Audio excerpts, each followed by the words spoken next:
Well, the 2020 Democratic fanatics have renewed their calls for reparations while kissing the ring of the Reverend Al at the National Action Network convention this week.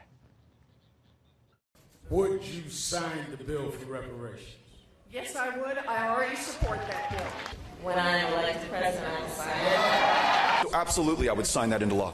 If the House and Senate pass that bill, of course I would sign it. I firmly support Congresswoman Jackson Lee's bill to create a commission to study reparations. There are things that we need to do in this country that have been a long time in coming.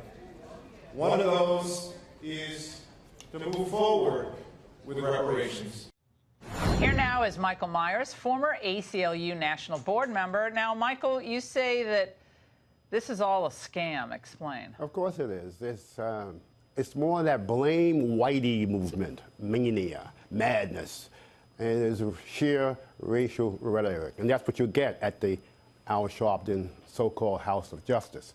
You have buffoonery, and you have diversion, you have distraction, you have this notion of farce. So at that House of so-called Justice, you have either a horror picture show showing, or you have a farce. Either way, it is not to be taken seriously. I can't understand how serious presidential contenders can give legitimacy to a racial blowhard. And I think it is outrageous and silly and idiocy on the part of the presidential candidates. And anybody who thinks that white Americans are going to take the blame or going to feel guilty or give their land and their property away in some sort of reparations pot because they feel responsibility for the sins of their forebears. They're not. Al Sharpton was also trying to address the improvements in the economic standing of African Americans just in the last 2 years, and he dismissed it. Let's watch. Blacks are still doubly unemployed to whites. You know, Trump keeps saying it's the lowest black unemployment ever was. Yeah, but we're still double the whites. How do you close the race gap? How do you close the race gap in wealth? So it doesn't mean Trump could literally cure cancer tomorrow. And Al Sharpton said, yeah, but he should have done it, a year ago. I cannot take Al Sharpton seriously. The whole racial movement is anti-intellectual. It's unintelligent. So I can't take buffoonery But what about serious. all the 2020 candidates? I mean, one after the other just prostrated themselves to Al Sharpton. Kissing his ring, kissing his butt. I just don't get it. If they want to be serious, they should take Al Sharpton and say, no, there's not going to be any reparations. There's not going to be any steadier reparations. Where is this reparations pot coming from? James Foreman in 1969, he went to the Riverside Church and said, we want $500 million, that's all, $500 million in a reparation pot, and they want it from the white churches and the white synagogues. Well, where did that money go to?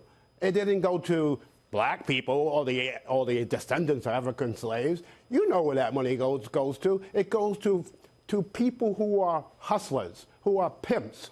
And I resent it, and I think it's shameless, and it's racial idiocy, and people who have sense, who are intelligent, must address this as such. Well, I think I heard a lot of people today were saying what they're doing is racist because you're actually saying the guy who just came here from Serbia 6 months ago somehow is going to have to write a check for a Somali refugee who came here 20 years ago. I mean, none of that makes any sense to most people. That's why I say it's unintelligent. Nobody's giving up their house. Nobody's giving up their land. Nobody's giving away acres. The 40 acres are gone. And nobody, not even a building is going into that reparations pot. So what are they talking about?